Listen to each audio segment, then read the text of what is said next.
Astagfirullahaladzim.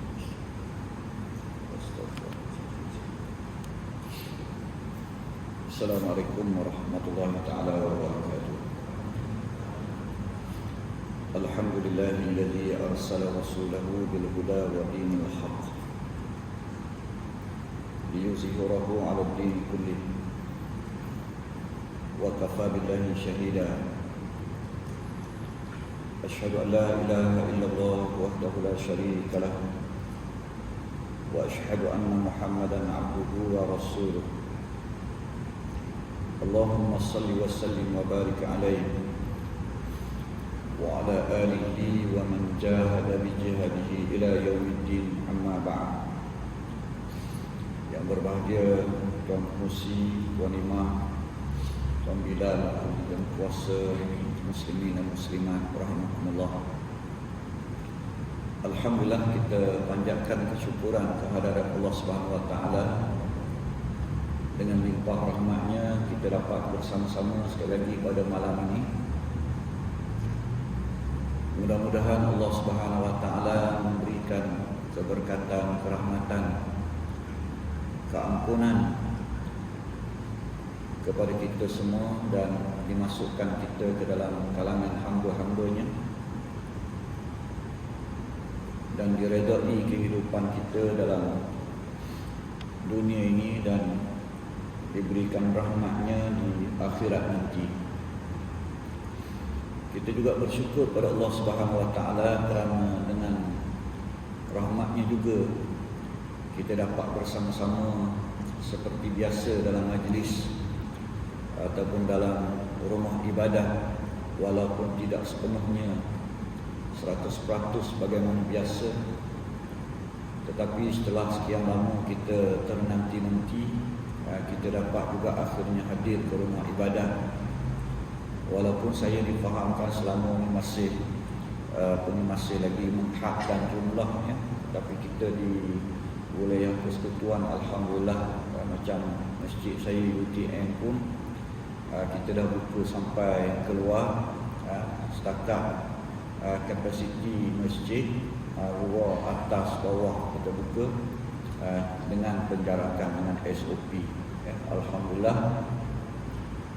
Dan kita berdoa kepada Allah Subhanahu wa taala, mudah-mudahan Allah cepat mengangkat wabak COVID-19 ini sehingga kita boleh beroperasi dalam kehidupan kita secara normal macam biasa. Kita juga bersyukur pada Allah Subhanahu wa taala kerana pada hari ini kita diberi kesempatan untuk mengingati satu peristiwa yang besar. Peristiwa kelahiran seorang tokoh yang besar, makhluk yang terbaik yang dicipta oleh Allah Subhanahu wa taala berbanding dengan makhluk-makhluk yang lain, yaitu Nabi Muhammad sallallahu alaihi wasallam. Yang mana kelahiran baginda ataupun sambutan memperingati kelahiran baginda saja pun sudah cukup menunjukkan keistimewaannya. Kerana tidak ada mana-mana manusia pun yang disambut hari lahirnya selepas kewafatan ataupun selepas kematian. Sambutan kelahiran Rasul tidak disambut pada hari lahir dia, melainkan oleh bidan dia saja. Sambutan hari lahir Rasul tidak disambut oleh ibu bapa dia waktu remaja dia, dan tidak disambut oleh baginda sallallahu alaihi wasallam sendiri pada masa hidupnya, tetapi disambut oleh umat dia selepas daripada lama kewafatan baginda sallallahu alaihi wasallam, yang tujuannya tidak lain melainkan kita sambut, bukan kita sambut kelahiran pribadi Muhammad bin Abdullah, tetapi sambutan kita ialah untuk memperingati kelahiran baginda bagi tujuan mencontohi kehidupan baginda. Inilah yang disebut oleh Dr. Sa'id Ramadan Al-Buti umpamanya dalam fiqh sirah. Awal-awal tujuan mengapa kita perlu memperingati ataupun mengkaji sirah nabawiyah bukan hanya sekadar cerita-cerita, tetapi tujuannya ialah untuk kita melihat setiap detik perjalanan baginda untuk kita lalui, untuk kita ikuti, untuk kita contohi. Kerana untuk kita menjadi Muslim yang sebenar, tidak mungkin melainkan dengan cara kita memahami dan menghayati Al-Quran. Untuk kita memahami Al-Quran tidak mungkin melainkan dengan kita mengkaji dan memahami hadis-hadis Rasulullah sallallahu alaihi wasallam. Dan memahami, mengetahui dan memahami hadis-hadis pun belum sepenuhnya kita boleh faham Islam ataupun memahami Al-Quran, kerana kadang-kadang apa yang diucap, apa yang dilakukan oleh Rasulullah sallallahu alaihi wasallam bergantung kepada waqi', bergantung kepada realiti, bergantung kepada keadaan suasana. Sebab itu kadang-kadang kita tengok ada hadis yang nampak dari segi zahirnya macam bercanggah antara satu sama lain, tetapi bukan bercanggah, tetapi kerana sebab-sebab yang kita sebut tadi, keadaan ataupun suasana dan fokus tujuan khusus kepada sesuatu perkara. Jadi sebab itu untuk memahami, kita kata memahami rumah Islam secara keseluruhannya, kita kena memahami Al-Quran, kita memahami hadis Rasulullah sallallahu alaihi wasallam dan memahami sunnah, sehingga kita kenal mengapa ia diucapkan ataupun mengapa ia dilakukan, yang disebut sebagai asbabul wurud, sebab mengapa hadis itu muncul. Baru kita boleh jelas dengan apa yang nak dinyatakan ataupun apa yang dilakukan oleh Rasulullah sallallahu alaihi wasallam. Jadi memahami ataupun menghayati sirah, khususnya kelahiran baginda sallallahu alaihi wasallam, supaya kita kenal pribadi Rasulullah sejak daripada sebelum kelahiran sehingga masa kelahiran, sehinggalah selepas kebangkitan dan selepas kewafatan Rasulullah sallallahu alaihi wasallam. Kerana perjalanan hidup baginda itu disebut oleh Aisyah radhiyallahu anha kana khuluquhu al-Quran. Pribadi Rasulullah sallallahu alaihi wasallam itu ialah tafsiran kepada Al-Quran ataupun Al-Quran yang bergerak. Nak memahami, nak melihat Al-Quran mesti melihat kepada Rasulullah sallallahu alaihi wasallam. Jadi kita tahu bahawa oleh kerana kebangkitan Rasulullah sallallahu alaihi wasallam itu sebagaimana yang diisytiharkan oleh Allah Subhanahu wa taala sendiri, wa ma arsalnaka illa rahmatan lil alamin. Tidak kami bangkitkan engkau wahai Muhammad melainkan untuk menjadi rahmat bagi sekalian alam. Rahmat bukan untuk kita orang Islam, rahmat bukan untuk manusia sahaja, malah rahmat lil alamin, untuk seluruh makhluk, seluruh alam ini mendapat rahmat dengan kelahiran Nabi Muhammad sallallahu alaihi wasallam. Dan banyak cerita-cerita sirah yang kita sering dengar, bagaimana keistimewaan Nabi Muhammad sallallahu alaihi wasallam dan gambaran kepada umat ini dalam konteks hubungan kita dengan Rasulullah sallallahu alaihi wasallam disebut dalam satu ayat surah At-Taubah ayat kedua terakhir, 128 ke ayat kedua terakhir.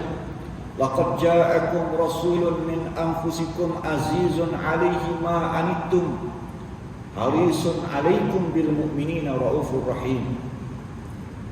Telah datang kepada kamu seorang rasul dari kalangan kamu sendiri, yakni dari kalangan manusia, bukan jin, bukan malaikat, dari kalangan manusia sendiri, supaya mudahnya kita memahami, melihat bagaimana perjalanan dia daripada awal, apakah bagaimana dia dibentuk, apakah ada mari datang rahim ke ataupun ahli falsafah ke, siapa ke yang mendidik dia dengan ilmu, supaya dengan ilmu itu dia boleh sampaikan kepada manusia, bawa dan mendakwa sebagai satu agama baru.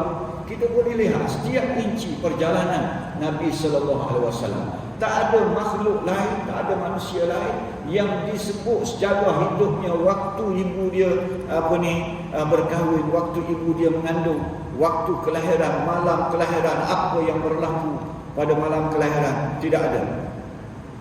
Ada tokoh-tokoh yang hebat-hebat, kalau zaman itu ataupun sebelum ataupun selepas pun, tarikh lahir pun tak ada. Tarikh lahir pun orang tak ingat. Tetapi Rasulullah sallallahu alaihi wasallam, tarikh lahir diperingati, waktu kelahiran pun orang tahu bila kelahiran Rasulullah sallallahu alaihi wasallam, ke mana perjalanan Rasulullah, apa kerja Rasulullah sejak daripada kecil sampai kepada menerima wahyu daripada Allah Subhanahu wa taala dan menyampaikan ajaran ajaran terakhir ini ataupun agama yang terakhir ini, risalah yang terakhir ini secara terperinci kita dapat lihat. Dalam ayat tadi Allah menyebut bagaimana laqad ja'akum rasulun min anfusikum, telah datang kepada kamu seorang rasul dari kalangan kamu sendiri, azizun alaihi ma anittum, yang mana sifat dia sangat berat, dia rasa bebanan yang dia nak ambil, nak pikul dengan melihat kesusahan kamu. Dia yang lebih berat daripada kita yang menanggung kesusahan. Bila tengok kita susah, dia akan menanggung kesusahan itu. Sehingga kalau kita lihat bagaimana apabila ada orang yang datang meminta dan dia tak ada apa, dia minta supaya pergi rumah si Anu dan hutang atas nama dia. Itu sifat pemurah yang digambarkan, sifat pemurah Rasulullah sallallahu alaihi wasallam. Lebih-lebih lagi dia kata pemurahnya Rasulullah pada bulan Ramadan, sampai begitu. Kita kalau pemurah pun, kita ada duit, kita bagi duit. Kalau tak bawa duit, orang mari minta, kita pinjam dengan orang pun. Kerana apa? Kerana ada dalam akaun kita. Duit itu ada, ataupun bawah batal kat rumah pun ada. Rasulullah sallallahu alaihi wasallam tak ada apa. Bila tak ada apa, tak ada orang mari juga minta atas nama aku, pergi dengan si anu atas nama aku, dia yang bayar kemudian. Itu sifat, bagaimana sifat pemurahnya, yang kita kata sifat tak nak orang rasa terbeban tadi. Satu ketika apabila peristiwa Khandaq, menggali parit itu, gali parit, bila tengah-tengah gali parit itu, sebagaimana yang diriwayatkan oleh Jabir, daripada Jabir dia sebut kisah itu, bagaimana ini hadis Al-Bukhari, dia sebut, Jabir menyebut, dia kata setelah kami menggali parit sehingga dah gali-gali itu, bila berjumpa dengan tempat yang keras, batu yang besar, kami akan mengadu pada Rasulullah sallallahu alaihi wasallam. Ya Rasulullah, di sini batu besar sangat, dia kata tolong, kami tak mampu. Rasulullah akan datang ke situ dan Rasulullah sendiri yang akan pecah-pecahkan batu itu. Kalau kita hari ini pemimpin, kita memang payahlah. Kalau dia pergi pun ambil paku pertama tu, paku pertama, pakai helmet, orang ambil gambar, lepas tu orang lain terus sambung. Kalau dia terus juga paku, mungkin paku tu bengkok. Rasulullah sallallahu alaihi wasallam dia buat sendiri. Dan apabila dah 3 hari kami tak menyentuh makanan, kata Jabir, saya minta izin dengan Rasulullah sallallahu alaihi wasallam nak balik ke rumah, nak tengok kalau ada makanan. Bila balik ke rumah, tanya isteri dia, dan ada seekor kambing, dia pun sembelih, dan ada dia kata bali, kemudian dia buat tepung dan dia aduk jadi roti, buat roti, dah nak masak. Dia datang kepada Rasulullah, dia bisik dengan Rasulullah, ya Rasul, dia kata rumah saya ada seekor kambing, saya dah sembelih, dah masak, dan saya ada roti, jadi ajaklah seorang dua lagi yang dekat dengan Rasulullah ni. Biasa mereka orang Arab, satu seekor kambing 4-5 orang dia makan. Kita satu surau, separuh kambing je, satu surau pun boleh cukup. Tapi dia dah bisik dengan Rasulullah. Dia kata jangan cerita kat orang lain, seorang dua ajaklah. Rasulullah naik atas pagar itu, dia panggil semua, terah semua tentera. Ni rumah sahabat ni, rumah Jabir, dia kata ada kenduri, mari. Kawan ni berlari ke rumah, balik beritahu, dia kata Rasulullah dah panggil keras semua sekali ni, ada tak makanan lain lagi kita nak siapkan, ini dah susah kita nanti ni. Takut tak cukup. Isteri dia tanyakan, aku dah pesan panggil seorang dua saja, pasal apa panggil ramai? Dia kata aku dah beritahu dengan terang-terang, tapi Rasulullah sebut macam tu juga. Jawab isteri dia, kalau kamu dah beritahu dengan jelas, aku pasti Rasulullah tahu apa yang dia buat. Tengok, dia tak ambil. Kita kata keistimewaan itu seorang-seorang dia, padahal dia pergi seorang-seorang ataupun 2-3 orang, dia makan puas-puas. Tapi dia ingat semua sahabat-sahabat yang lain. Dia ingat semua biasa merata dan dia pergi. Bila dia pergi, dia kata jangan angkat. Dia kata kawah ni jangan angkat. Dia cendok sendiri, dia bahagi-bahagikan. Dan kata Jabir, wallahi, selepas daripada habis semua makan dengan kenyang, sedikit pun sedikit pun makanan tadi tidak luar daripada kawah itu. Itu satu keistimewaan yang ada pada Rasulullah. Kita tahu mukjizat, kita jangan buat lagu tu. Kalau ada seorang dua ajak kita pergi rumah, kita kerah sama seorang ni, habis naya kawan tu. Sampai bertahun orang ingat dia, ingat kenangan, panggil semua seluruh surau, padahal dia sendiri 7 roti canai je. Memang dia panggil 2 orang je. Kita kerah tak boleh.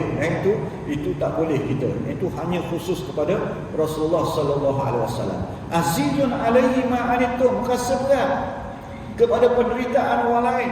Dia tak nak tengok orang lain sendiri, tapi dia sendiri yang buat.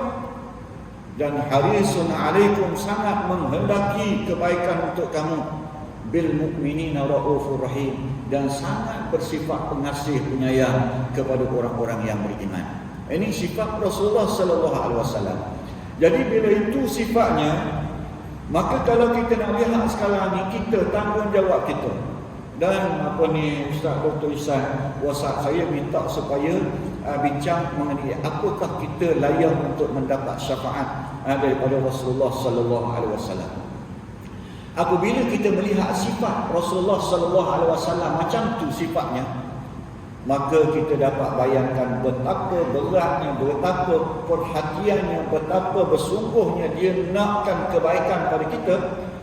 Maka itulah yang dijanji oleh Rasulullah sallallahu alaihi wasallam, bahawa dia akan memberi syafaat, dia memberi kebaikan, sehingga disebut kelebihan umat Nabi Muhammad sallallahu alaihi wasallam, man kana fi qalbihi mithqala zarratin minal iman thumma yamut dakhala al-jannah. Siapa yang ada sebesar zarah daripada iman dalam hati dia, dia mati, dia masuk syurga. Cuma tinggal lagi ulama-ulama dalam akidah kita Ahlussunnah wal Jamaah menyebut masuk syurga itu bergantung pada keadaan. Ada orang yang datang pada Allah dengan bawa dosa, tetapi Allah Subhanahu Wa Taala menghitung dengan mudah. Dia panggil, kamu buat ni, ya, kamu buat ni, ya, kamu buat ni, ya. Lalu disebut, kamu di dunia dulu kami lindungi daripada manusia, mana orang tak tahu kejahatan, dosa-dosa yang kamu buat, dan di akhirat kami lindungi kamu daripada api neraka. Ada orang yang dihitung dengan payah, tetapi diampunkan oleh Allah Subhanahu Wa Taala. Dan ada orang yang dihitung dengan payah dan tidak diampunkan dosa-dosanya, sehingga dia dimasukkan ke dalam neraka. Disebut dalam satu hadis mafhumnya, dia kata dimasukkan ke dalam syurga ahli syurga, dimasukkan ke dalam neraka ahli neraka. Kemudian Allah berfirman kepada malaikat, tengoklah dalam neraka itu, kalau masih ada orang yang sebesar zarah dalam hatinya iman, maka keluarkanlah. Itu orang yang terakhir keluar daripada syurga dengan kasih sayang, dengan selain daripada rahmat Allah, dengan syafaat daripada Rasulullah sallallahu alaihi wasallam.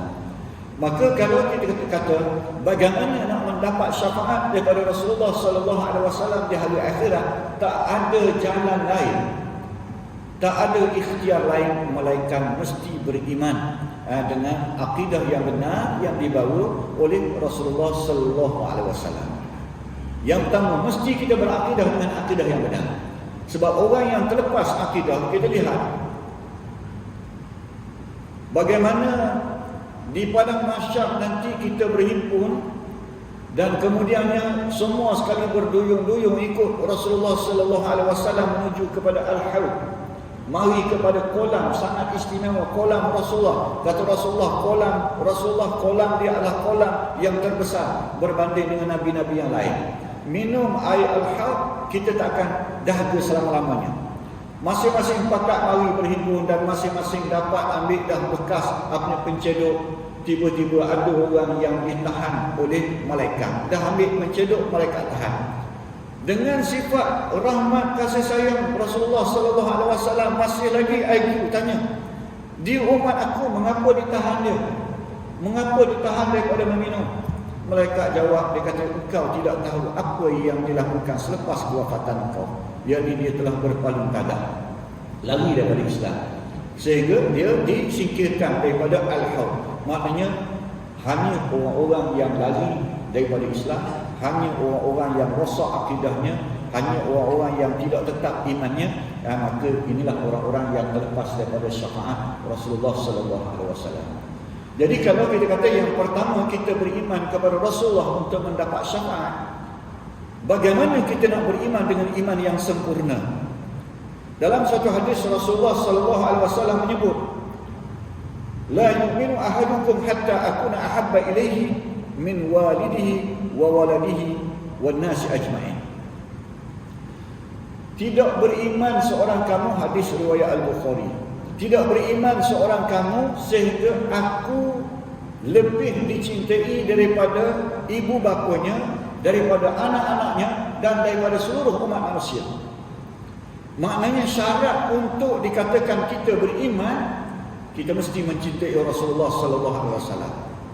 Tidak dikira beriman kamu sehingga kamu menjadikan aku lebih dicintai daripada ibu bapanya, daripada anak-anaknya, dan daripada manusia secara keseluruhannya. Sayyidina Umar Al-Khattab, dia menjawab, ya Rasulullah, saya mencintai kamu lebih daripada ibu bapa saya, lebih daripada anak-anak saya, lebih daripada manusia seluruhnya kecuali diri saya sendiri. Itu kejujuran. Kejujuran Sayyidina Umar. Payah orang nak cinta orang lain lebih daripada diri dia sendiri. Kita barangkali kalau anak kita saja, anak kita dalam keadaan bahaya, pada waktu itu kita sanggup menempah bahaya untuk selamatkan anak. Tapi untuk orang lain memang payah. Dan Umar telah menyatakan apa yang ada dalam hati dia. Aku mencintai engkau lebih daripada ibu bapa aku, anak-anak aku, manusia seluruhnya kecuali aku sendiri. Rasulullah sallallahu alaihi wasallam mengatakan, tidak sempurna iman kamu sehingga aku lebih dicintai daripada ibu bapa, anak-anak, manusia seluruhnya termasuk diri kamu sendiri. Umar Al-Khattab menjawab, kalau begitu aku mencintai kamu lebih daripada aku sendiri. Dan pernyataan ini bukan hanya perkataan. Para sahabat radhiyallahu anhum, dia tak bercakap saja. Dia tahu sifat bagaimana untuk mendapat, meraih iman yang sebenar itu, sehingga dia memberikan kecintaan yang sepenuhnya kepada Rasulullah sallallahu alaihi wasallam. Dan kita lihat bagaimana bukti para sahabat radhiyallahu anhum dalam keadaan iman dia dan kecintaan dia kepada Rasulullah sallallahu alaihi wasallam. Di antaranya kita lihat dalam peristiwa perang Uhud. Apabila Rasulullah sallallahu alaihi wasallam, kita lihat perang Uhud ni sangat istimewa. Rasulullah mesyuarat dulu nak pergi, nak berperang tu mesyuarat kat mana kita sekarang Quraisy nak serang. Kita nak bertahan dalam kota Mekah ataupun kat luar. Sahabat kata lebih baik di luar kerana di dalam ni akan melibatkan kanak-kanak, melibatkan isteri, melihat wanita, melibatkan orang tua. Jadi kita keluar tempat lain. Keluar tempat lain mungkin satu keputusan. Kita nak keluar ke Badar ataupun tempat lain. Sahabat kata kalau kita ke Badar, Quraisy telah tahu pun strategi kita. Jadi sudah tak elok. Lalu dipilih Uhud, dan kita tahulah keadaan medan Uhud itu. Bagaimana kedudukan medan Uhud itu. Dan Rasulullah sallallahu alaihi wasallam dah pilih 50 pasukan 50 orang pasukan pemanah atas bukit Uhud kecil itu, ataupun bukit Rahmah, ya. Dan sebelum itu disebut oleh Ibnu Sa'ad dalam Tabaqat Al-Kubra, dia mengatakan bahawa dalam perjalanan Abdullah bin Ubay telah memperdaya beberapa orang untuk berpatah balik. Dia kata lebih kurang 300 orang berpatah balik. Sebabnya dia kata, wallahi, dia kata aku tak nak ikut berperang di luar, di medan Uhud. Kalau orang Quraisy mari serang Mekah, mari serang Madinah, anak isteri kita, orang tua semuanya terkorban, kita duduk tempat lain. Wallahi, dia kata aku tak nak buat kerja lain ni, aku nak balik. Dan dia berjaya memperdaya lebih kurang 300 orang, dia katakan. Sekarang tinggal berapa orang? Daripada 1000 dah tak sampai. Daripada tu Rasulullah sallallahu alaihi wasallam pilih pula 50 orang di Bukit Uhud duduk pasukan pemanah. Jangan turun sehingga aku beri arahan baru sama ada menang ataupun kalah.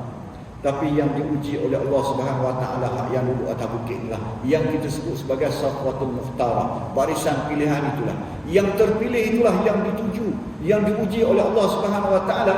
Disebut dalam surah Ali Imran macam mana keadaan mereka, panjang lebar kita boleh lihat dalam surah Ali Imran. Keadaan perang Badar, perang Uhud, perang Khandaq, ya. Dan dia kata, kamu bila nampak saja apa yang kamu nak, iaitu habuan dunia, maka kamu abaikan perintah Allah dan abaikan perintah Rasulullah sallallahu alaihi wasallam. Ini keadaan. Dengan idea kalau kita tak turun ke bawah, orang lain dah pungut harta rampasan perang, mereka berperang, mereka pulang dengan harta rampasan, kita pulang dengan tangan kosong, kata. Ini tak jadi, kita kena turun. Sehingga berlaku keadaan di mana huru-hara Khalid Al-Walid dan Amr bin As mari serang, dua-dua tu pimpin ketumbukan pasukan berkuda, mari serang ikut belakang, sehingga ramai sahabat yang terkorban, termasuk Rasulullah sallallahu alaihi wasallam sendiri disebut patah gigi. Patah gigi.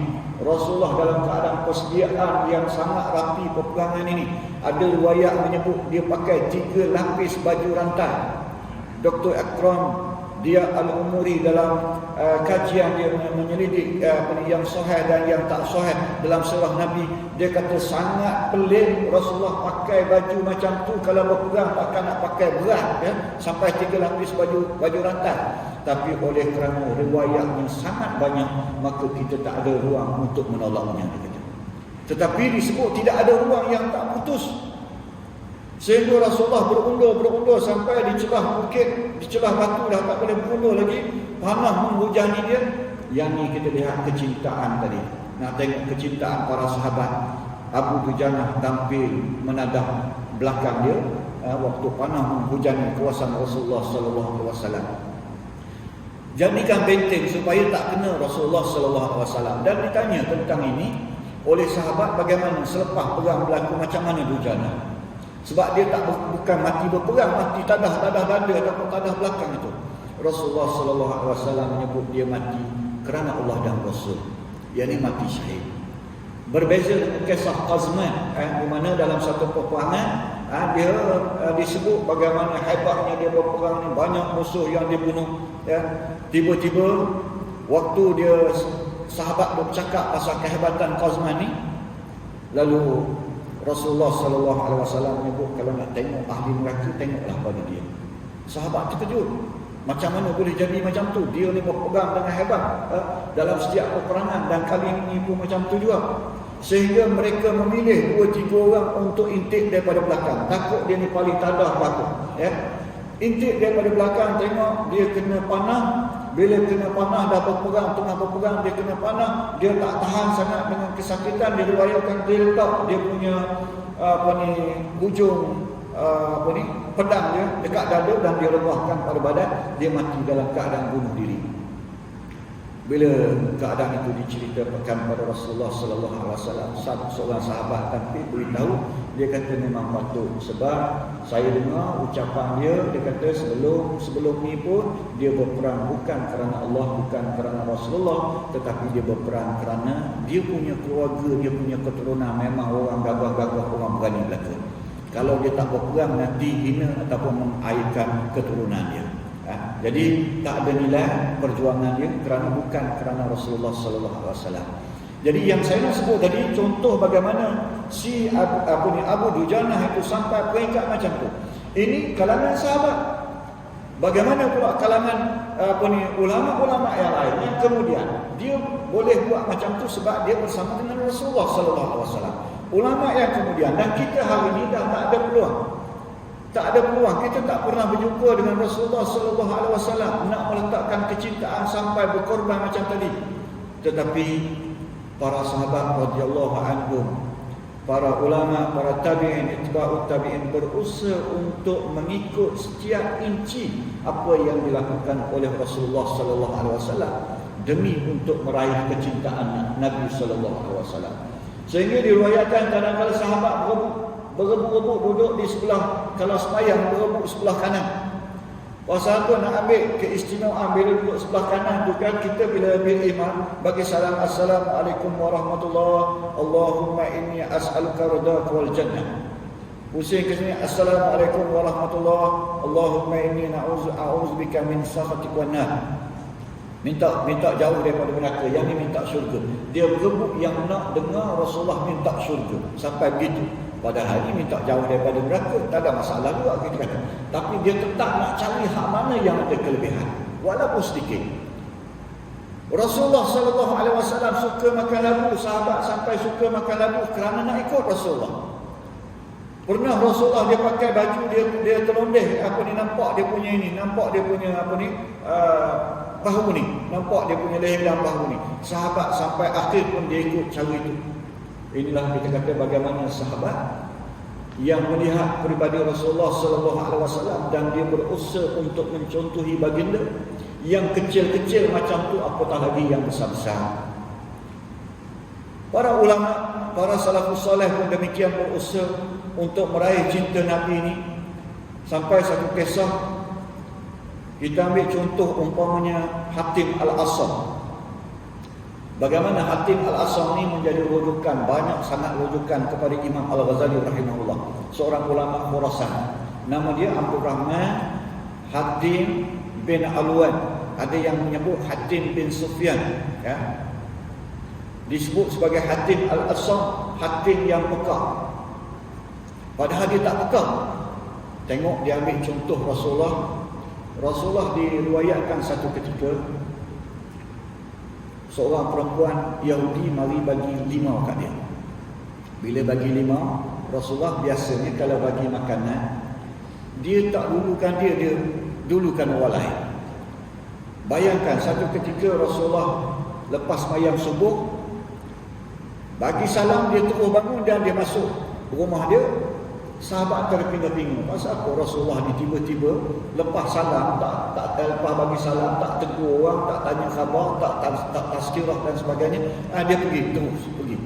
Sekejap lagi dia tengok Rasulullah keluar balik, bawa sekarung buah-buahan. Sahabat ni terus tanya, ya Rasulullah, pasal apa tergesa-gesa tadi? Keluar dan kemudian masuk balik, mari balik. Dia kata, tadi dalam sembahyang aku teringat bahawa semalam ada orang bagi buah-buah ni untuk diagih-agihkan kepada kamu.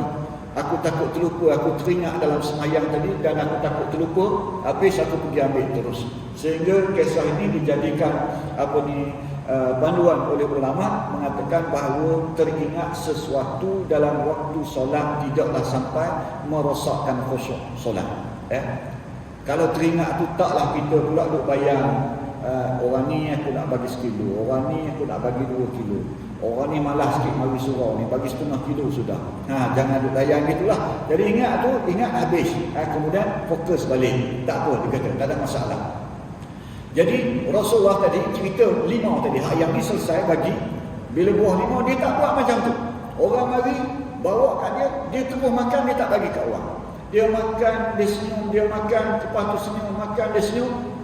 Habis buah 5, sahabat-sahabat ni bayangkan tengok Rasulullah makan buah 5. Kita tak payah tengok pun, sebut makan buah 5 pun dah terasa, dah terasa terliur.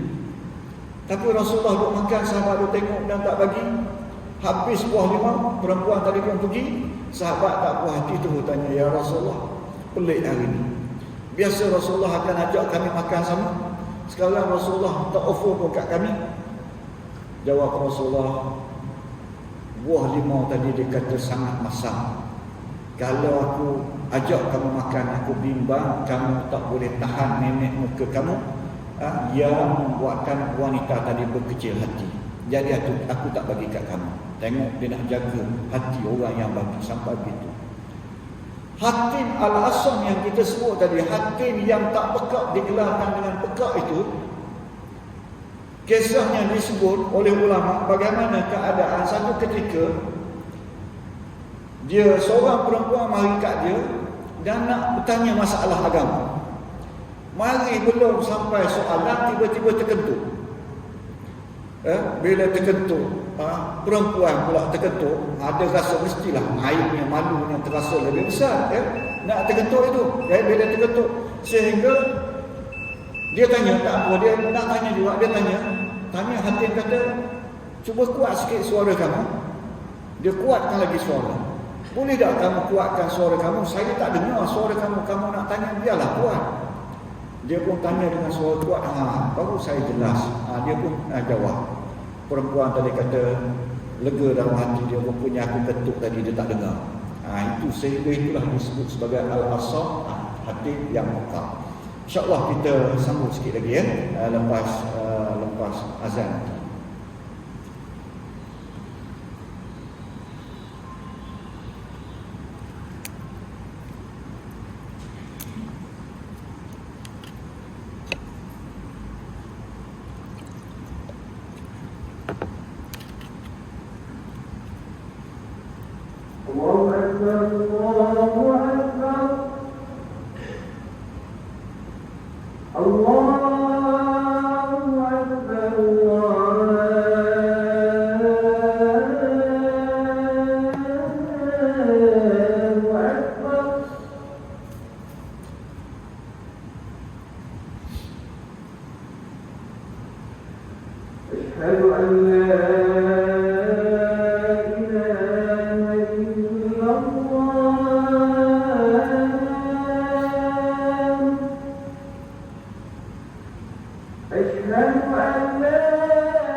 Muslimin dan muslimat rahimahumullah.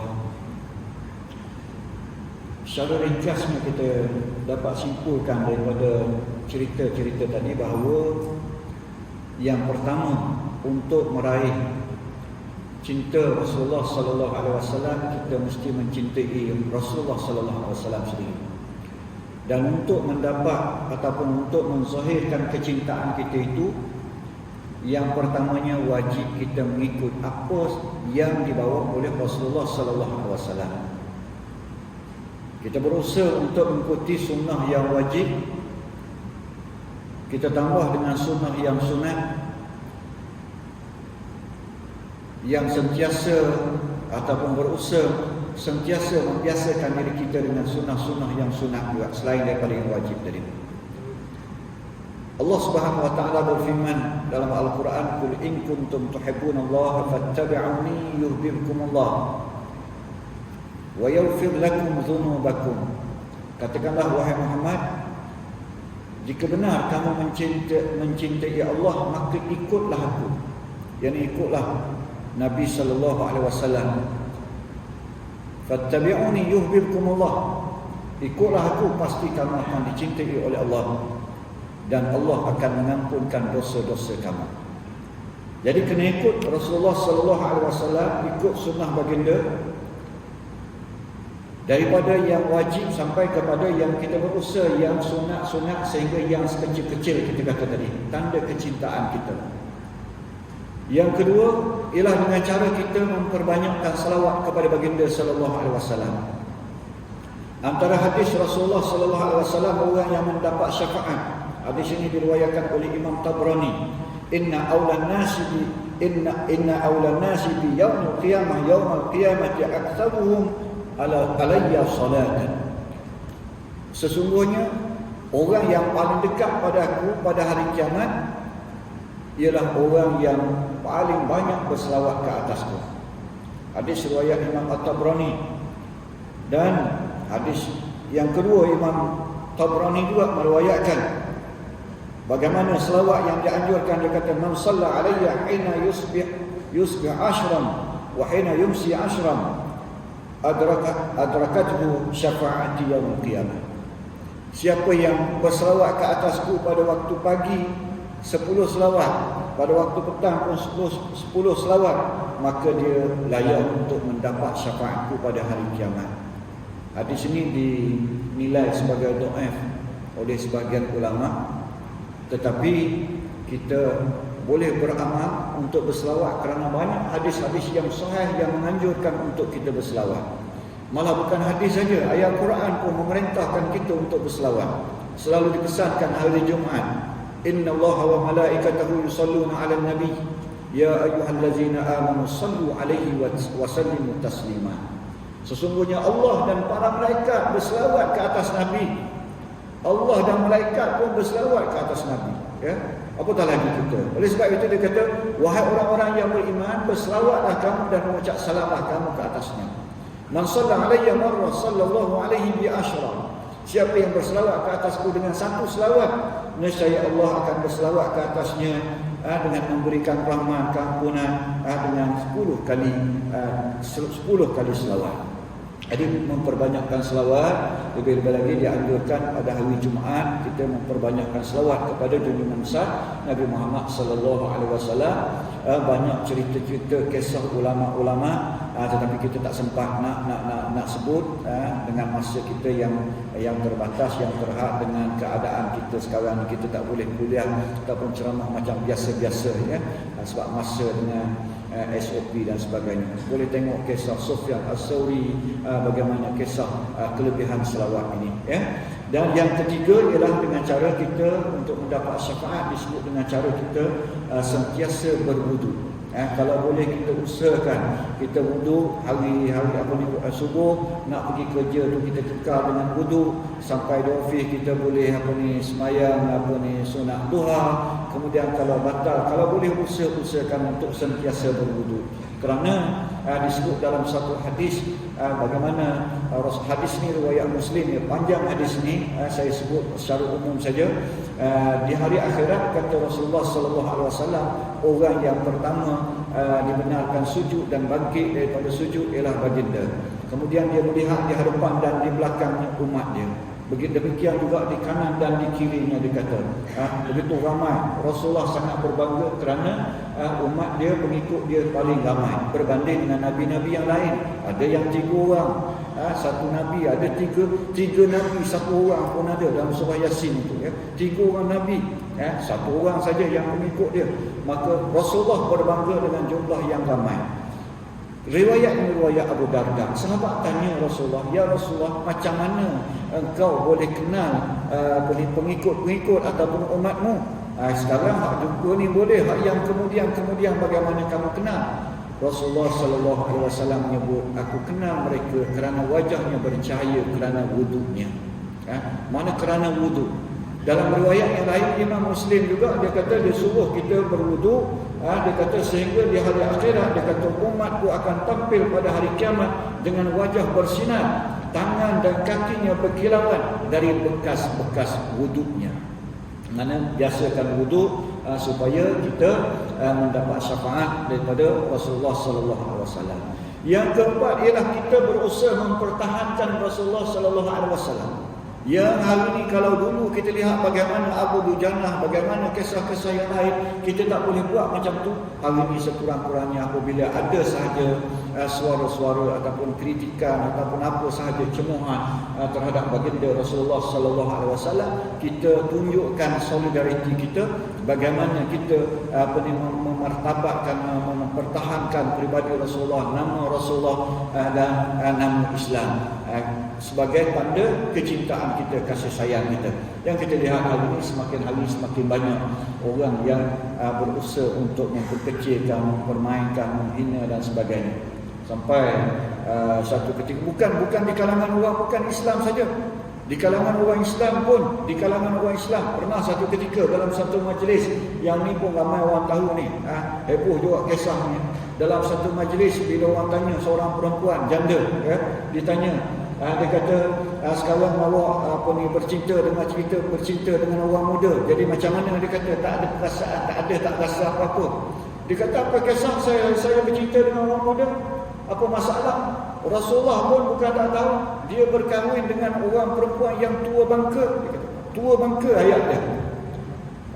Khadijah binti Khuwailid dan orang lain pakai gelak semua. Menghina, membuatkan Rasulullah sallallahu alaihi wasallam kecil hati, boleh menghilangkan, bukan setakat menghilangkan kasih sayang cinta Rasulullah, malah boleh menghilangkan akidah, mempermainkan ataupun menyentuh nama baik Rasulullah, menyentuh nama baik Ahlul Bait dan sebagainya. Boleh hilang akidah. Jadi sangat kita perlu berhati-hati dengan perkara-perkara itu. Jadi akhir sekali, apakah kita ini layak untuk mendapat syafaat daripada Rasulullah sallallahu alaihi wasallam? Secara khusus kita kata kita kekalkan iman kita ikut jejak langkah Nabi sallallahu alaihi wasallam, sentiasa berselawat dan mengikut anjuran-anjuran para ulama tadi, insya-Allah kita akan dapat syafaat. Walau bagaimanapun, kata Sayyidina Ali dalam satu pesanan waktu dia jadi khalifah, dia pesan kepada para sahabat beberapa perkara. Yang pertama, bila ditanya sahabat, dia kata, tahukah kamu siapa dia faqih? Siapakah dia orang yang faham agama? Faqih ialah orang yang faham agama. Siapa dia orang yang faham agama? Nak tahu tak?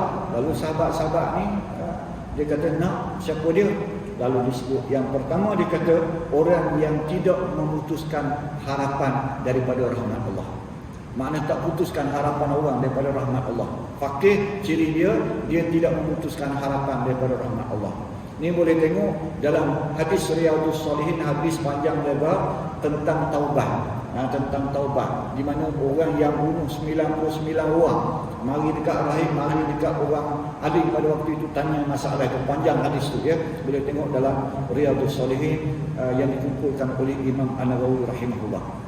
Satu. Jadi jangan putuskan harapan orang. Dia jahat, dia apa pun, kita pujuk dia supaya dia balik. Sebab berapa banyak orang yang di saat-saat akhir ataupun hanya melafazkan satu kalimah saja pun tetapi dijamin syurga oleh Allah Subhanahu Wa Taala.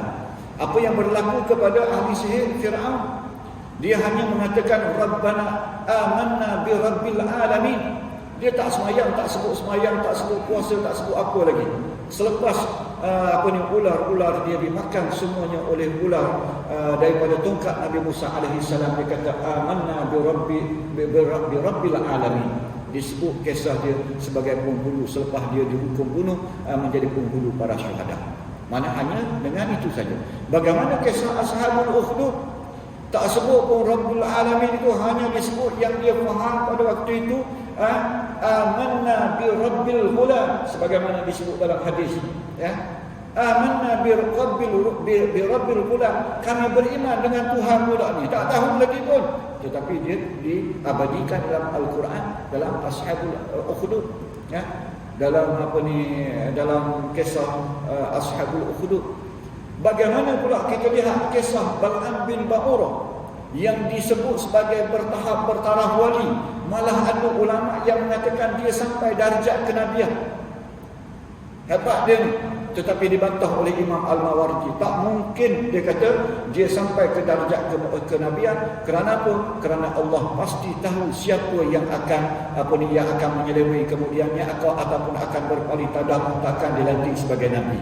Dia hanya sebagai seorang soleh yang dah sampai darjat, sampai peringkat wali. Dia minta apa sahaja pun Allah perkenankan. Tetapi bagaimana dia berusaha memesongkan perjalanan Nabi Musa AS. Sampai begitu lama Nabi Musa AS tersasar. Dan Nabi Musa mendoakan dia balik, sehingga disebut bagaimana lidah dia terjelir sampai ke pusat katanya. Itu keadaan kita. Bagaimana? Maksudnya dah sangat hebat, tapi akhirnya dia jadi macam tu. Jadi oleh sebab itu dia kata, yang kedua kata Sayyidina Ali, tidak orang yang pertama dia kata tidak memutuskan orang daripada rahmat Allah, dan yang kedua tidak mengamankan seseorang pun daripada maksiatnya. Mana awak nak buatlah, tak apa. Pocik dulu pun waktu muda-muda dulu tiap-tiap bulan pergi ke Hanyai. Sekarang tak ada masalah, pocik tengok jadi pengurusi surau. Contoh umpamanya. Jadi budak-budak muda terasa tak ada masalah dia. Tidak mengamankan orang dan tidak mempromosikan maksiat, kata Sayyidina Ali. Kita tidak menganjurkan maksiat, kita tidak mempromosikan maksiat. Dan yang ketiga, tidak berani mengatakan ahli ibadah itu pasti ke syurga. Termasuk kita sendiri. Kita masuk syurga bukan amalan kita, bukan dengan amalan. Kita masuk syurga dengan rahmat daripada Allah Subhanahu Wa Taala. Disebut dalam hadis Imam Muslim, Imam Bukhari, ditanya bila Rasulullah sallallahu alaihi wasallam sebut masuk syurga dengan rahmat, ditanya Rasulullah, engkau juga ya Rasulullah? Jawab Rasulullah, aku juga. Maksudnya hanya dengan rahmat dan kasih sayang Allah Subhanahu Wa Taala, bukan dengan amalan kita. Jadi sebab itu kita minta supaya Allah sentiasa memberikan rahmat kepada kita, mengampunkan dosa-dosa kita. Tak ada yang paling tinggi nilai dalam kehidupan kita ni berbanding dunia dan isi-isinya, melainkan keampunan daripada Allah Subhanahu Wa Taala. Sebab itulah sampai malam 1000 bulan pun bila berjumpa, kata Rasulullah sallallahu alaihi wasallam kepada Aisyah, apa yang nak minta? Allahumma innaka afuwun karim tuhibbul afwa fa'fu anna. Minta keampunan, bukan minta lain. Sebab keampunan itu sangat mahal nilainya. Jadi dikata tidak mengatakan ahli ibadat itu, tidak memastikan ahli ibadat itu ahli syurga, dan tidak juga mengatakan secara pasti ahli maksiat itu neraka. Tempatmu tak ada lain dah, memang neraka. Kerana kita sebut tadi, boleh berlaku perubahan, boleh berlaku keadaan, kita hanya mampu berdoa, ya muqallibal qulub tsabbit qalbi ala dinika wa ala ta'ati. Wahai Tuhan yang membolak-bolakkan hati, membolak-balikkan hati, tetapkanlah hati kami di atas agama-Mu dan ketaatan kepada-Mu ya Allah. Jadi mudah-mudahan kita menjadi umat Nabi Muhammad sallallahu alaihi wasallam yang mencintai baginda dan dicintai oleh baginda, yang akhirnya kita mendapat syafaat baginda pada hari kiamat. Dengan syafaat itu mempermudahkan hisab, dan dengan mempermudahkan hisab dan kita mendapat keistimewaan kelebihan dengan al-haud dan meniti dalam atas sirat dengan baik dan mendapat syurga daripada Allah Subhanahu Wa Taala. Aku qouli hadza wa astaghfirullah azim li wa lakum. Wassalamualaikum warahmatullahi taala wabarakatuh.